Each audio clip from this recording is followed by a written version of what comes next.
Dear students, this is lecture 9, which will be the last lecture in our semester.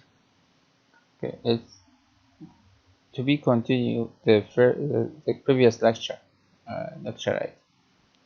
In this lecture, we're going to understand the test theorem, the exponential distribution, and the Poisson process, and some queuing systems standard notations. Little theorem, although its name is little, but it's very important theorem, and it solves many everyday problems. Little theorem or Little law is a very useful law in studying queuing systems. It can be shown that this law holds for almost every steady-state queuing system. Steady-state queuing system. It can be shown that when there is a crowded system, i.e. a large number of customers, and is much greater than 0, that is associated with a long customer delays, T, a delay waiting, is much greater than 0. Little's theorem can be written as n equal lambda t. Lambda is the mean. Means that the number of customers in the system is equal to the arrival rate, bit rate or arrival rate, times the total time a customer spends in the system to get service. So the t is the processing time of the customer spends in the system to get service. When n is a random variable for the number of jobs of customers in the systems. So we have n number of customers, number of customers who need the system. T is the number of time for the customer to be processed, finish processing, and lambda is the arrival rate at which jobs arrive, and T is the random variable for the time a job spends in the system. It's very simple law, but it can solve many problems in everyday's problem. Okay, let's take an example in OPNet simulation model. We are going to represent delay in a link. If you can see this node terminal node, that each node has a queuing system ahead of it. Okay, the processing delay is the queue size, the processing delay. The queuing delay is the number of customers that are arranged, the total number of the customers student delay.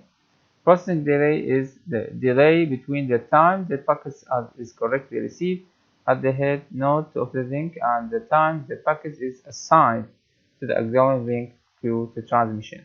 So the processing delay will be the sum of customers' delays or customers standing waiting in the waiting room plus the processing time. Transmission delay, node 0, is the delay between the time that the first bit and the last bit of the packet are transmitted. Okay, terminal nodes, you need these terminal nodes they look like as routers or some network nodes, for example. There's also propagation delay. The propagation delay is the delay of the wire or the link or the wireless channel. It's called propagation delay. So we have the 4 types of delay: transmission delay, propagation delay, queuing delay, and processing delay. The packet delay is the sum of delays on each link or subnet link that was traversed the packet. Link delays consist of 4 delays that space a packet arriving at a queue for processing. These are time to process the packet, time to spend in the queue, time transmission time, and the propagation time. These are shown and defined in this figure. When packets flow on a link, the exponential distribution is used to model inter-arrival times. When arrivals are completely random, it is also used to model packet processing delay time. The Poisson process is important because it is used to model the arrival of customers, packets, etc. The key parameters that one should know when dealing with a system which contains a Poisson process is lambda, the average arrival rate of the customers. The number of arrivals in any interval, say that t0 to t0 plus t, specific time, is a Poisson distributed with intensity lambda. If you remember the Poisson distribution law, it depends on lambda, the arrival rate, or the mean value. of the probabilities. So the distributed with the intensity of lambda t, which is where the lambda is the average number of arrivals in a unit travel time. Note that the mean and the variance of inter-arrival times are 1 divided by lambda. So the mean here is 1 divided by lambda, and 1 divided by lambda square spectrum.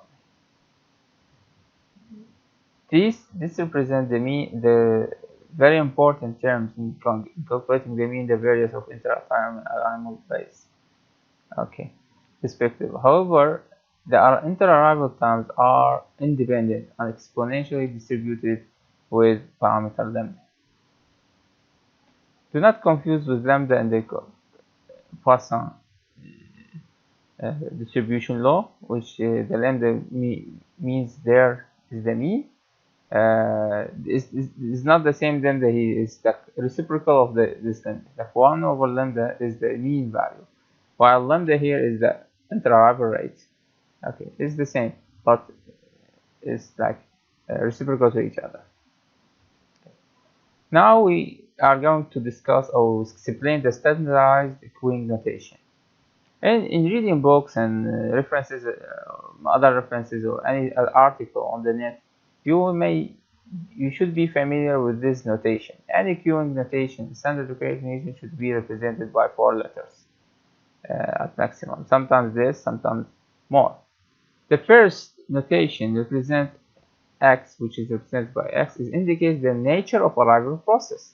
Could be M, memoryless, could be G, general, could be D, deterministic. So most of the time we use M, which is memoryless. It means that it is Poisson process, exponentially distributed inter-arrival time. It means the first term, if it's M, it means that it's Poisson process, exponentially distributed inter-arrival time.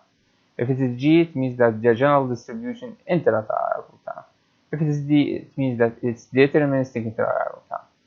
The second notation item, which is Y, indicates the probability distribution of the service time. The probability distribution of the service time. If it's M, it means that it's exponential distribution of service time. So the first element, it resides the arrival rate, the nature of the arrival process. The second time, the nature of the service time, and which is either M, G general, and D deterministic as the first one. The third one indicates the number of servers, how many servers you have in your system. Usually, if there's one single server, can be represented by 1. The last term represents that it's optional, it's not always used.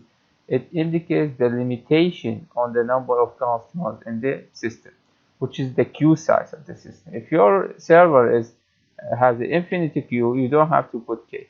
But if it has limited queue, most servers has, for example, a restaurant. The number of chairs in any restaurant is limited. So K represents, for example, the number of chairs in the restaurant, and there is only one restaurant. If you say that Z represents the restaurant, number of restaurants, or number of tables, for example, it can be decreased or increased based on the problem figure.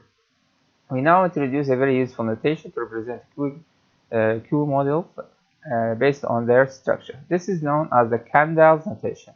The notation consists of the 4 parameters separated by slashes. The meaning of parameters and what is possible values these can take are summarized in the figure. The first example of Kendall's notation is MM1, which is based that the inter-arrival time is a Poisson process, the service time is exponentially distributed, and there is one single server. And the process representation of this system, of this queue, is as so. So we have state 0, state 1, state 2, until state n plus 1. And to go from state ahead, we have a birth rate, and to go back, we have a death rate, which is the arrival or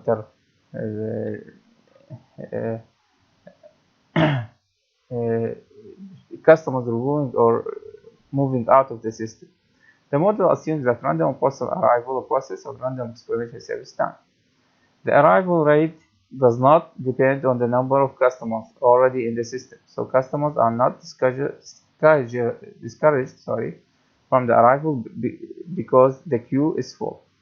Because we don't have a limitation in the queue, so there's no limitation for lambda. So lambda is always right because the queue is unlimited. Imagine if the state of the MM1 key being implemented based on a bit-depth process of transitions are shown in the figure. Each queue can be represented by a bit-depth process. Analytically, the MM1 queue exhibits the following properties. You don't have to memorize or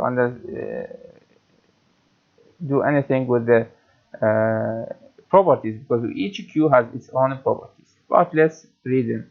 The utilization factor, which is the proportion of time the server is being busy, is rho, which equals to the inter-arrival rate divided by the inter-departure rate or death rate, mu. The average number of customers in the system, n, can be calculated by rho divided by 1 minus rho. The average waiting time in the queue, W, can be represented by the total T minus by the mean value of departure rate. On the other hand, it can be rho divided by mu minus D. You can use Little's theorem to prove these formulas. They are all derived from Little's theorem, but you will take some time to prove that. They have very long derivation to reach these results.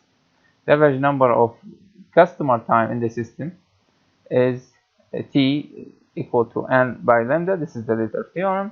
The average number of customers in the queue, N, is lambda by W, multiplied by W, which can be represented by rho squared divided by 1 minus P. So all the equations is dependent on the rho, which is the server is being busy, the proportion, the utilization factor, they call it. Okay, let's go to the next queue, which is MMQ.